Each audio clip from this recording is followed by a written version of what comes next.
Thanks, Ryan. Good morning. Thanks to the Chicago team for having me in the meeting. Okay, so we're going to talk about dislocation and PAO.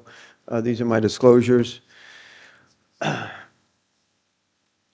Okay, so we all know PAO is a very good operation, and we do it commonly.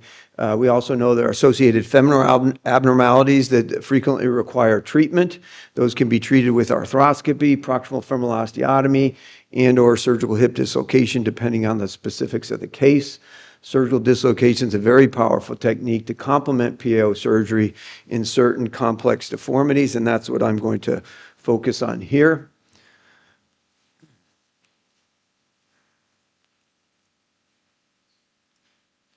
We got a little slide advance, there we go. Okay, so we'll go over the general indications and then review our rationale, technique, outcomes, complications of the most common indication for the combined procedure, which is a Perthes-like deformity of the hip. We have complex deformities on both sides of the joint, and that's our most common indication. So we'll take a close look at that.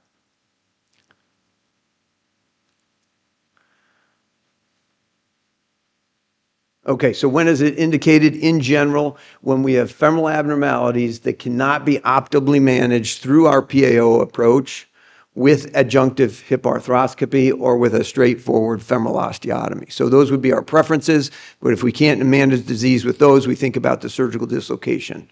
So for things like complex intra-articular FAI, complex extra-articular FAI, when we want to advance the trochanter, we have femoral osteochondral lesions, associated femoral alignment, or a combination of these problems. In terms of what we can do, with the surgical dislocation, we can treat acetabular rim disease, the labrum, non-focal head neck reshaping, osteochondral grafting of the femoral head reduction osteotomy. We can do a trochanteric advancement. We can do a femoral osteotomy. And very important for me is an unrestricted dynamic exam of the hip that can help us guide us through the procedure in terms of what needs to be done. Okay, so the most common indication for us is a Perthes-like deformity of the hip. These are very challenging to treat. We have complex deformities on both sides of the joint. There's potential for FAI, instability, combined FAI and instability, osteochondral labral abnormalities. These patients are at risk for progressive symptoms and joint degeneration over time. There's a wide variability in these disease characteristics that we would manage with the combined approach.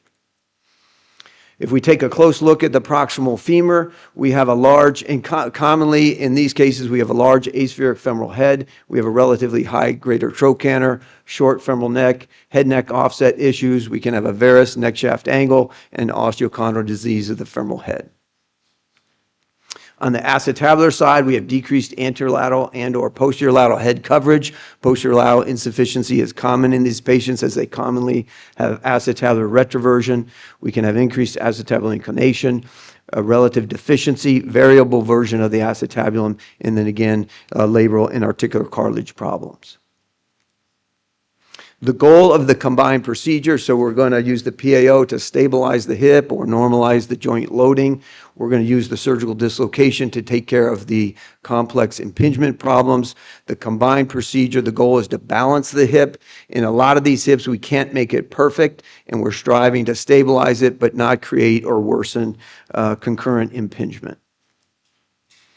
So in terms of our current strategy, so we first, in most of these cases, we do the surgical dislocation first. We can do a variety of procedures within the joint as listed here.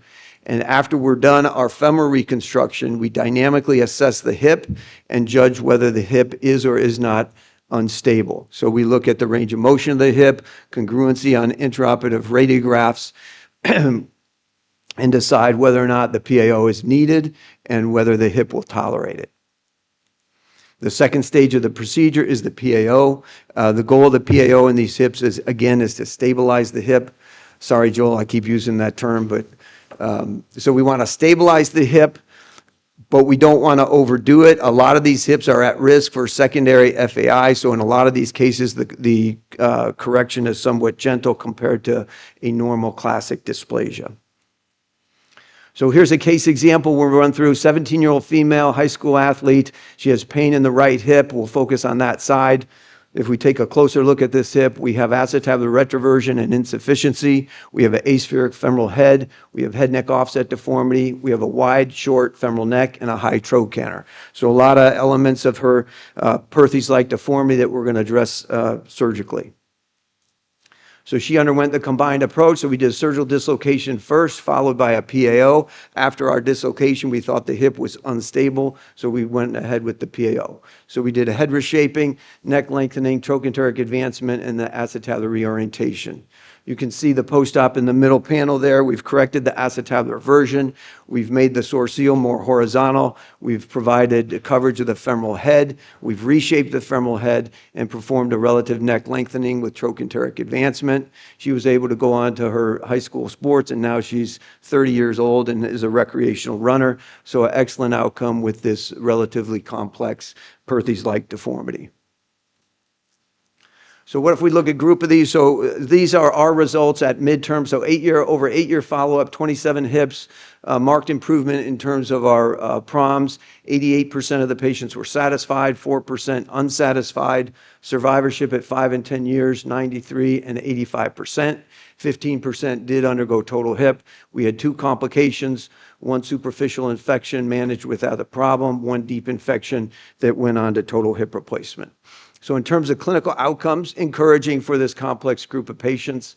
This is one of our failures that went on to total hip. So 12-year-old female, we're going to be more aggressive in this very young patient. The femoral head was obviously more diseased than I had anticipated from our preoperative studies. But we did our femoral procedure. We did a local osteochondral grafting, reshaping of the head, trochanteric advancement, and PAO. This hip just never really responded. Mechanically, it looks a lot better. The joint space is preserved, but she just never responded. So went on to total hip at over 3 years. In terms of complications, if we look at complications, we reported on that, 46 combined procedures, minimum 3-year follow-up, 4.3% major complications. Basically, 1 patient had a symptomatic snapping psoas and a labral tear requiring arthroscopy with a good outcome. We had the 1 deep infection that did not have a good outcome and went on to total hip replacement. So those are our results and kind of the strategy for the procedure. This is a case example that demonstrates the power of the surgical dislocation when combined with the PAO. So this 13-year-old female from Belize, she's had progressive left hip pain for 3 years. It's now severe. She has difficulty with daily activities. She's not had previous surgery. She's healthy. She has a moderate limp. She has, you can see here, a very restricted range of motion of the hip and a leg length discrepancy.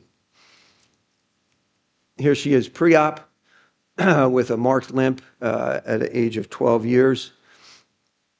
Here are her radiographs, a little hard to see with the light here, but you can see extremely severe dysplastic acetabulum.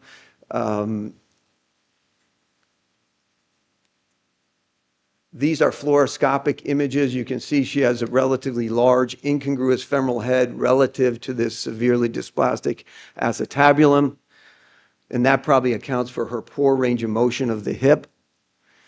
So in summary, we've got this 13-year-old female. She has severe acetabular dysplasia, relative coxa magna and asphericity. She has joint incongruency with restricted range of motion of the hip.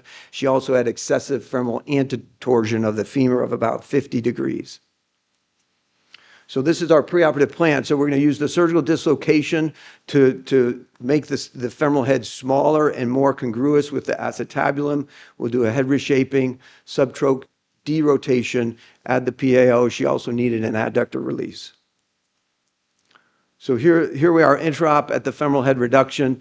This just shows the reduction, but the point here is the power of the surgical dislocation in addressing these cases. We can get circumferential exposure of the femoral head, the head-neck junction, the neck, the trochanter, and if need be, we can do a concurrent femoral osteotomy. This is after our head reduction. We did a mild reshaping of the head, and then we went on to further expose the proximal femur, did derotation through the surgical dislocation approach. So a lot we can do with this approach at the time of PAO if needed. So here's our pre-op planning and our post-op at 3 years with an excellent outcome. We recently got 10-year follow-up on this patient from Belize. poor quality x-rays, but you can see if you look closely, she has a good joint space. The hip is stable. She's asymptomatic at 10 years. So again, just a rare complex case demonstrating the power of the combined procedure with the dislocation and the PAO. So dislocation be a powerful adjunct to PAO surgery when it's needed. We think about doing it when we can't address the femoral side through our PAO approach, through concurrent hip arthroscopy, or through a straightforward proximal femoral osteotomy.